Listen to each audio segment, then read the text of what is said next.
All right, in this video, we're gonna break down an elk front shoulder into its respective muscle groups, and then we're gonna have a chef Jamie Teagan, come in and tell us some ideas of what you can do with various parts of the shoulder. Depending on how you cut up your elk in the field, it may look different than what you're looking at here. So when I cut it off the carcass, I usually attach the neck roast with it.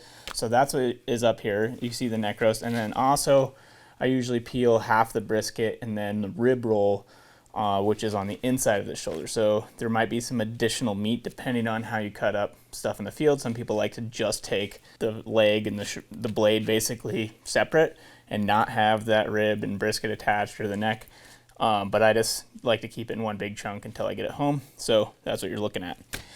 All right, we're gonna break this thing down and then hopefully have some good ideas of what we can cook it up as. I think I'm hopefully gonna learn some stuff on this, because a lot of times a lot of the shoulder ends up in the grind pile for me, and I think still a significant portion is going to end up being ground into burger.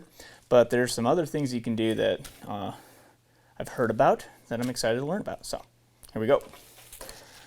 I usually like to start from the inside of the animal. So this is what would be external. So I'm gonna flip this thing over. Also, you definitely want to pick all the hair off. I'm gonna continually find more hair because I'm not perfect and I got hair on it in the field. So you'll probably see me picking hair periodically as I find more and more. But anyway, so this is that rib and brisket chunk that I was talking about. So I'll trim that off. I'm gonna take the neck off and then get down to the actual shoulder. All right, so I separated off that rib brisket chunk, and I'm gonna keep my neck as a separate roast. I generally just keep that as one chunk. So I'm gonna go ahead and make a cut right here for that. There's the neck. Also, you shouldn't have as much blood here if you didn't shoot it there. Then you won't have that issue. If you shoot it behind the shoulder, like you're supposed to.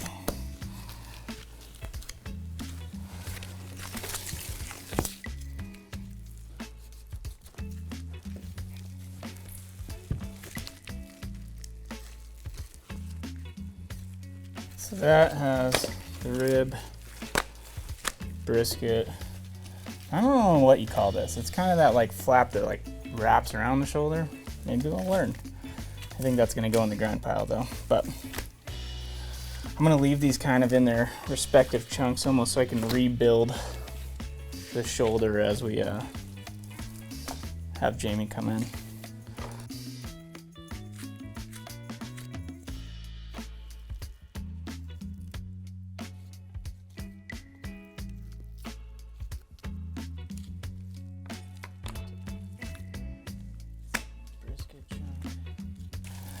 Brisket, rib, neck. Now we're down to just the leg, the main shoulder portion. So I like to start, and this is kind of similar to how I do it. Well, it's a little different than how I do it in the field. If I was going to field debone this elk for packing out purposes, I would have continued to leave those attached and then I would start the same process. But what I like to do is follow this bone from the inside, kind of up, goes up the shank here, and then the blade goes out like that. So I just start on the inside and then kind of fillet around. Some people like to take this entire lower shank and make ossobuco, whatever you want to call it. I can't say it properly. But anyway, some people leave bone in on that lower part. I usually just debone it just for simplicity, and I don't have to use a saw. So I'm gonna go ahead and get that going.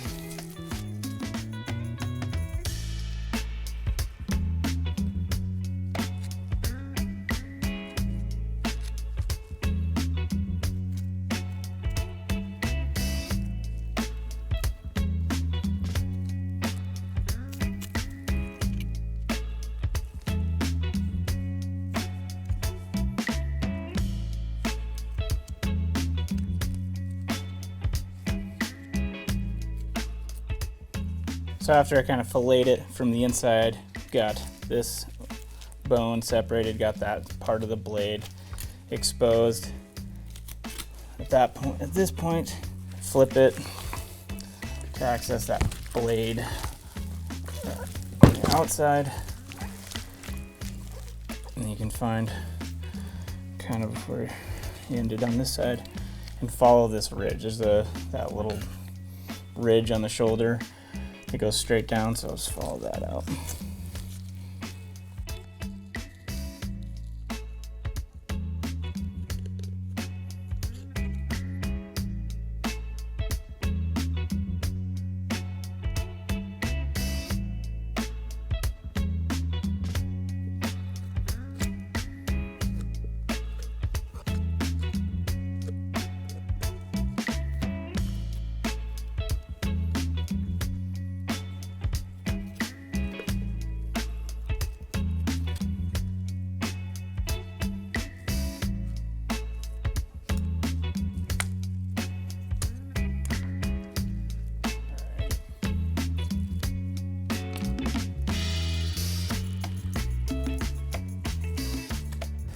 So I got it deboned. At this point, I like to just go clean up any little chunks that I missed for the grind pile. Not perfect, so there's definitely always a little bit that's left behind.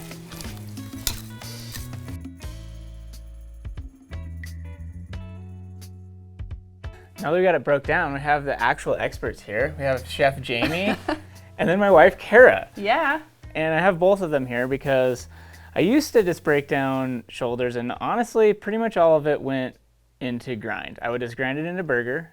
And then Kara's changed a few things in how I cut up elk and like made me do some new interesting things. We do some different flavors now than just spaghetti unseasoned.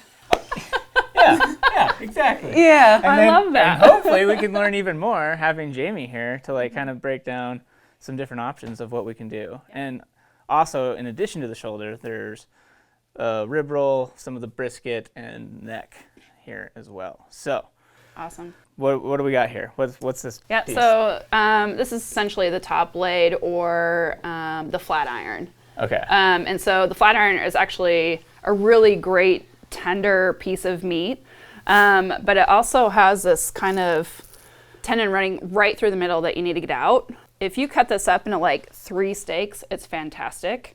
You can butterfly it out and do like a roulade or individual roulades. So there are some things with that. Slice it thin for like a carpaccio or something like that. There's so much stuff because it's tender. Gotcha. Throw it in like stir fries. Everybody loves tacos. So those are just some things that you can use with that just real quick. I feel like I changed a lot once I realized that the tendon was like in the middle, and then And you you're not actually like chewing on it. you like fillet that out instead of just like trying to just like Yeah. I don't know. I just end up with Power random through it. chunks. just kind of go with the tendon, Go- peel it off really nice and clean, Yeah. and then cut against the grain, cut crosswise. And we just do a lot of fajita strips with that. Yeah. Or if we have an excess of meat, sometimes we'll turn that into jerky strips too. Oh yeah, So- this would be great because you can do like really like long, thin pieces of meat. Perfect for jerky. Also, why do we cut against the grain, Kara? Ooh, I like the easy tear. I like the easy tear on the tooth. Mm-hmm. Yeah. Yeah, so it's not chewy. Yep, if you cut against the grain, it's gonna be really chewy. It's gonna take you 10 minutes to get through that. So Yeah. Makes cut sense. against the grain, it makes it just really nice and easy to get through. And that's with all cuts. Especially if you're gonna cut across and you're gonna turn it into something like fajita strips for tacos or burritos or something like that. And the longer you season it too, obviously, you're gonna kind Marinades, of yep. get it more tender, Break it down. down. So if you need to cut it and we're gonna cook it right now, you can certainly do that, but obviously cut it thinner. If you're going to marinate it overnight or just have a dry rub and you're just kind of mixing all together or whatever, the seasoning's going to infuse in it the longer you have it sitting. So less seasoning almost if it's going to be longer, more seasoning now if you need to have that power of like flavor. But just recognize that too. But especially as we're working with the shoulder, and Jamie, you can definitely go into this a lot more. If we're going to have time, season and let it sit for a day, 2, 3 days. And all of this stuff that is a little bit more tough is going to break down, and you're going to Way have easier. Yeah, Yeah. it's going to be a lot more enjoyable. Yeah. Sweet. So I feel like that's probably that's one of the gems in the shoulder, I feel like, right? Yep. So is there any other pieces that you're gonna do? Because a lot of it I feel like requires either slow cooking, canning, at least that's what we do with the shanks. We'll braise the shank down and then just either can or make what is it? I can never pronounce it right. Let's have you do it. Osobuco. Ossobuco? Osobuco. I mean, close. Yeah. And I know that a lot of people leave it on the bone and will actually do the sawed. Yep, you can chunks, saw it. I mean, usually for ossobuco, you're gonna do 2 to 4 inch shank chunks. Gotcha. But what we've done in the past too, I mean, everybody thinks of shanks and ossobuco, and that's kind of where it ends. But we have done taking it off the shank. But canning is great because it is going to break it down. And with canning, you don't need a whole lot of seasoning. In each of the cans, it's very little seasoning. And as it pressure cooks, all that flavor just enhances it, and it is so good. Oh yeah, you get that nice little gelatinous Oh man, wiggle. it's great. Oh, it's so good. Yeah. How are you guys seasoning your canned goods? So we just do, we found this blend, I think it's Kinder's.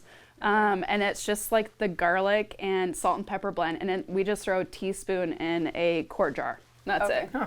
Sweet. Yeah. A lot of people like to mix their seasoning first and then toss it in the can, but we just throw it on top. Well, yeah, and it 'cause it all just, mixed, so really easy. Yeah. We've just only been running salt. Oh, sure. And we just Season kind of after make the it fact a lot a of the very time, but- kind of bland meat to be put into any type of Whatever you like. flavor Yeah. after the fact. Yeah. I feel like both the shank and the neck have became completely switched from my least favorite cuts to some of my favorite because when you break them down, they're just super good. All that connective tissue just melts and it away. makes just so flavorful too. I mean, cutting each of these into those chunks, and you can literally make sandwiches. You can do you can do birria if you want, just a quick sauce, or barbacoa with a quick sauce.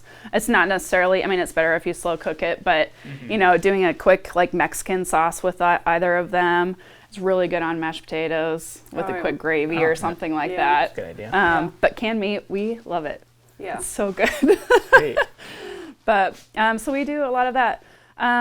Also, going back to birria is because we really like to use bone marrow, and if you chunk it up, that'll just kind of sift out as well and just make the sauce just really rich and good too with those Mexican flavors. Yeah. Jamie, with the bone, what's your guys' best method of sawing without shattering bone or getting a ton of bone fragments on the meat? We just use a hand saw. That's what Caleb does. Yeah. And then I just wash it off and pat it dry. And then we just if we want to keep them or put them in the freezer, we just vacuum seal them. Yeah. But I just make sure that none of the bone fragments are in. How about you guys? We don't really do I did it one much time, bone stuff. and then I was to me, it was I don't know, it's more work than it's worth. So that's I've only done it the one time. Are you guys bone marrow people? No. Do you guys? We're not opposed to it, but we're just never haven't tried been it. using it. I'm not a huge fan of it just because it's so fatty, but the flavor of it is fantastic for really anything, because if you use bone marrow, you can wipe it on butter or whatever. It's really good roasted. Yeah. This is a great piece of bone to use that for, because you can just saw it right down the middle and roast it with just some salt and pepper or fresh herbs right in the oven, and it takes about probably 30 to 40 minutes to do a bone marrow slab. That's cool. And that's pretty good too. So what about this chunk in the middle? So this is this obviously lives on the front of the leg, and then there's the a arm conglomerate of muscles. The shoulder clod. Yeah. So what is there that's anything? Is that just grind for the most part, or do you ever? Not necessarily. I mean, because it's there's so many connective tissue here, you can actually have a pretty great roast. Okay. You want to, I mean, if you're going to slow roast it, you don't necessarily have to take this stuff off, but the big chunks, some of that can be pretty chewy and not actually break down because it's so thick. But this, I mean, that is run through the whole thing with the silver skin and the tendons. Yeah. But yeah, mostly just roast with this. Again, I mean, you can get some pretty good chunks of meat for canning for it. Yep. Again, you could probably get some pretty good pieces for jerky too out of it. Especially a lot of the like tendony stuff. I'd rather can it at this point just because there's Breaks less down so less easily. knife work. Yeah. Yeah. It's like a 5-minute meal right there. Super easy. Yeah. And that like as a compromise to canning too, if canning's not your thing, like I was very hesitant when we first started doing it. I was like, that sounds weird and not good. Completely changed my mind once we started doing it. But as a compromise to like work your way into it too, you can always like pre-cook a bunch of the stuff, whether you're crock potting it, Dutch oven, whatever absolutely. it is, and then cool it down, vacuum pack it, and have quick like shredded meat in the freezer too. Yeah, like Instapot is a huge thing right now. Mm-hmm. Yeah. You know, doing big chunks of it.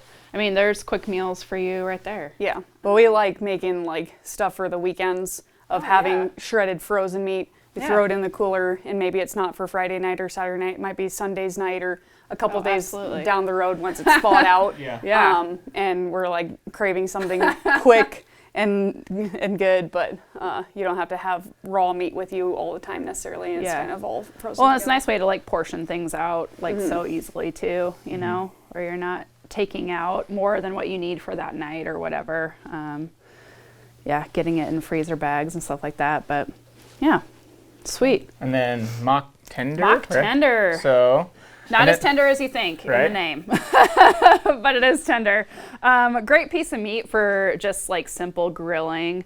You do have a few tenders. You want to clean all this up. Yeah, this is that piece that's like on the back end of the blade. And that's just like, I don't know. I usually grind that. But. Yep, grind it up. But this is a great piece of meat for marinades, just your basic, even just salt and pepper thrown out on a hot grill, and just great. So, but it is tender, but not as tender as like a tenderloin, what you would think. Yeah. Like in the name, but it's a great cut of meat. Good one to do like on the like a flat top. Have it marinated and have like Mongolian noodle bowls or rice bowls. But you can get like some nice chunks of meat. Cut it as thin as possible. Let it marinate for a day. Soak in those flavors, and then that quick hot cook on a flat top. So good. That's super tasty.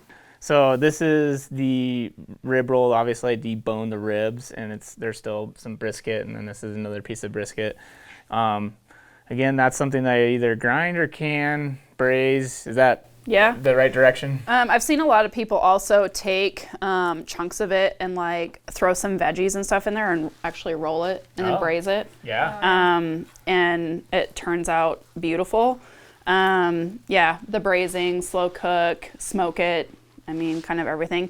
Obviously, if you still had the bones on here, it'd be a whole other ball game of like things to do, like your spare ribs and short ribs and having the back strip attached and all that good stuff. But it's such a great piece of meat. I mean, you can smoke it if you'd like. You're going to get a great flavor just as you would like a brisket. Using like, your favorite smoking flavors that you like to use, or barbecue, or, something like that. And brisket's one that I need to get better at too. Obviously, you can see I kind of butchered that one up. A lot of times I cut it in half because I cut right down the brisket and then fillet as I'm pulling it off the carcass. Oh, sure. And so a lot of times mine end up kind of messed up. So I could probably square it up and get a nice chunk out of there to wrap up. So. Yeah, I mean, you can get some really nice pieces of meats, dressing it up just a little bit, and you can throw some nice sauces. What's that sauce that you made? Spicy sauce. Yes. Man, that's so good. You have flap meat, grill that, slice it into strips, and then dip it in spicy sauce. We eat that a lot. That stuff was so good. Or like a chimichurri or, a cowboy butter type thing would be great for something like this. And now the neck. Yeah. Braise it down. That's what I usually do. Braise it down. I'll just like sear that hot and then let it cook all day. Yeah. I mean, it just, again, has a bunch of connective tissue in there, but that'll all break down. Braising, slow cook, the crock pot canning again. So, simple ways to use it that you can just kind of forget about all day. Yeah, and I love that now because I used to trim that out. I would like trim all the little pieces, and they go No need. every which way. It's such a pain. No need. And then honestly, I think because of that, a lot of people just leave the necks in the field or the rib or whatever. A lot Yeah, of because people they don't know what to do with it. They're like, I don't know what and to it's do with like it. It's extra just- weight, right, in your pack or whatever. Yeah, so like a lot of places you don't legally have to keep it, but Yeah. it's so worth it. It's such It a good is. chunk. So I'm a huge fan of neck meat now. Yeah, it's awesome. And it feeds a lot of people. I mean, Yeah. look at how much meat there is just with all the rib, brisket, Yeah, neck. this Like gets left in it's the field often. half of the shoulder if you're not taking it, Yeah. Yeah. or if you're not trimming it out. And Yeah. Yeah. it's a substantial amount of meat. Yeah. For I mean, sure. and obviously if you're working with a smaller animal, it's a little bit different. Mm-hmm. You know, like antelope. Yeah. Like, Oh, would yeah. you take the time? Yeah, the rib You roll know? on an antelope is like, Yeah, pretty small. But still, it's some great meat. yeah. You know, and yeah, you are taking that extra time, but I mean, you're still getting meat to eat and have in your home. So it's Totally. good stuff. So yeah, those are some things to do that we do. I love it that you guys kind of shared your stuff. Yeah, and Yeah, what you do, really that similar, we but can- yeah. definitely different ideas for sure. definitely some new ideas. I'm excited. Yeah. Well, I hope you guys go and try some new things, not just like your basic salt and pepper or grind, you know. There's so many versatile things that you can do with a front shoulder of any animal, really, you know. So I feel pretty successful about this. sweet. Let's eat. Let's eat. And cut.